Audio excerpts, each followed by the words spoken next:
Yo les gens, c'est QG Manga, j'espère que vous allez bien. Aujourd'hui, je vais vous présenter mes achats manga du mois de janvier. Alors, tout d'abord, nous avons le tome 31 de La Taille des Titans, ou Shingeki no Kyojin, ceux qui préfèrent, édité chez Pika Édition, excusez-moi. Je l'ai pris d'occasion à 4,50, comme vous pouvez le voir. Hop. Franchement, la couverture, je la kiffe. Regardez, il y a tous les. Il y a des titans. Ça, hop là. Voilà. Alors, après, nous avons le tome 13 de The Promised Neverland. Ce tome, franchement, je vais ouvrir parce qu'il y a, il y a franchement du spoil. Hop, hop là, voilà. Ce tome, franchement, il est ouf par rapport à la série. Et il y a beaucoup d'action. En ce moment, à partir du tome 10, là jusqu'au tome 13, il y a énormément d'action. C'est édité chez Kaze Manga. Après, le scénario, c'est Kei Shirai. Et le dessin, c'est Pozuka Demizu. Hop là, vous pouvez voir, hop. Voilà. Après, nous avons Jujutsu Kaisen. Ce tome, franchement, il est ouf. On reste sur l'arc du tournoi. C'est l'un des meilleurs arcs, je trouve. Le meilleur, c'était avec le premier quand il mange le doigt de Tsukasa. Mais quand même. Hop là, voilà. Et hop. Je le passe vite. Hop là. Franchement, c'est ce tome. Et rien que la couverture, elle annonce du lourd. Je l'ai lu et franchement, là, on passe à vraiment des choses sérieuses. Hop. Là. Le mangaka, c'est Jeiji Akutami, excusez-moi. Hop. Et on peut voir le nom de ce tome, c'est Rayon Noir. Hop là. Voilà. Hop. Après, nous avons Rascal Not Dream Little Devil Koke. Franchement, ce manga, franchement, c'est très bien parce que ça parle. Il y a deux suites. Il y a le premier de manga de base de ça, c'est Rascal Not Bonnie Garçon Bye, je crois que ça se dit comme ça. Et ça, c'est la suite. Ça parle de elle et le garçon principal qui a une boucle temporelle, qui remonte dans le temps, qui refont la même journée. Mais le garçon, il essaye de trouver à cause de quoi la boucle temporelle a été activée. Et c'est à cause d'elle. On le sait dès le début, de toute façon, c'est pas vraiment un spoil. C'est à cause d'elle et il va essayer d'arranger. Parce que dès que la boucle est terminée, elle, elle, euh, elle avait quelque chose de pas bien. Je ne veux pas vous dire c'est quoi, mais ça la met en situation dangereuse. Hop là. Franchement, ce manga il parle d'harcèlement et franchement, c'est un très très beau manga. Après, nous avons le tome 14 de Demon Slayer. Demon Slayer, franchement, toujours ouf. Je l'ai lu et dans ce tome, ça reste toujours sur le combat à partir du tome 11, je crois, ouais, 11. Et au début, je me suis dit ça commence à devenir chiant et tout, mais là, je pense que ça sera bientôt la fin du combat parce que dans la fin du tome, l'action, ça commence à se terminer. Ils l'ont vaincu. Enfin, ils l'ont pas vaincu, mais ils y sont presque. Elle, c'est le pied des fleurs, si je me rappelle bien. Hop. C'est édité chez Panini Manga. Hop. Voilà, je vous mets le résumé de ce tome. Là, le focus. Hop. Voilà. Ça, franchement, et achetez-le si vous continuez.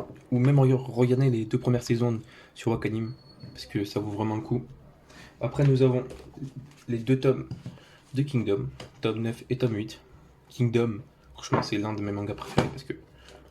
Hop là, parce que regardez juste le style de dessin. Hop, ça parle de la guerre. Là, dans Stark, dans Stark, ouais, le roi il monte au pouvoir. Et dans ce tome, elle et le roi ils vont discuter pendant presque tout le tome. Dans ce tome, il n'y a pas beaucoup d'action, mais c'est dans le tome 9 qu'il y a beaucoup d'action avec les assassins dans le royaume. On en sait un peu plus sur l'histoire de lui. J'ai oublié son nom, mais là, Kingdom, ça commence vraiment à devenir beaucoup, beaucoup mieux. Nous avons le tome 14 et le tome 15 de Prison School. Hop là. Prison School, c'est toujours aussi what the fuck. C'est hyper drôle. Là, on est toujours dans la saison 2. Hop. Hop. Voilà. Là, dans ce tome, c'est qu'ils ont annoncé au vrai conseil et pas le conseil clandestin qu'ils allaient s'échapper et ils trouvent un moyen de communiquer avec ceux de dehors, c'est les potes. Et ils ont dit de construire une fusée. Et en fait, ils ont mal compris le message.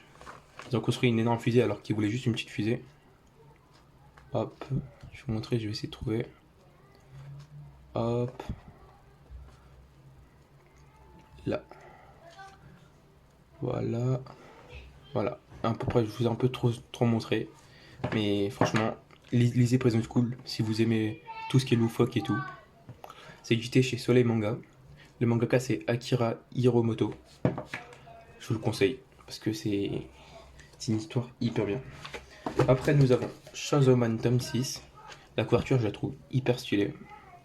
Ce tome franchement c'est l'un de mes tomes préférés parce qu'il n'y a que du combat, que du combat. Et je trouve que le protagoniste dans ce tome, franchement il est ouf. C'est une fille, c'est elle. Elle essaie de prendre le cœur de Denji. Et à la fin, dans la fin du tome, je vais pas vous spoil, mais il se passe quelque chose très bien.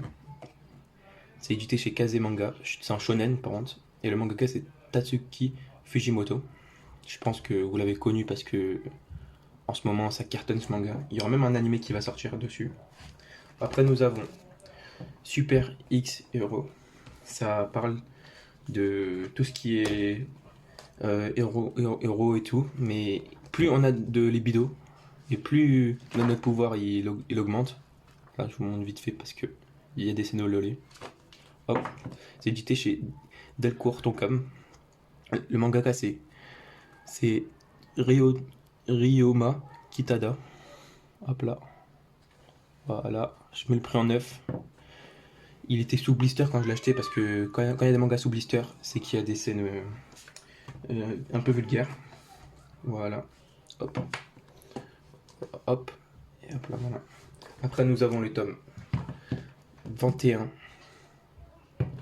22, 23, 24 et 27, mais en édition collector de My Hero Academia.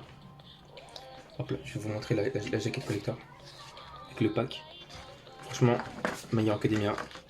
J'ai voulu continuer parce que à partir du tome 21, c'est la saison 5. Et franchement, j'ai pas été déçu. Ça ressemble vraiment plus du tout à My Hero Academia parce que maintenant il y a du sang, il y a de la bagarre et tout. Et là, dans ce tome, c'est les vilains vs les vilains. Ça se concentre plus tout ce qui est vilain là. Dedans, il n'y a aucun héros. Il n'y a que l'histoire des vilains.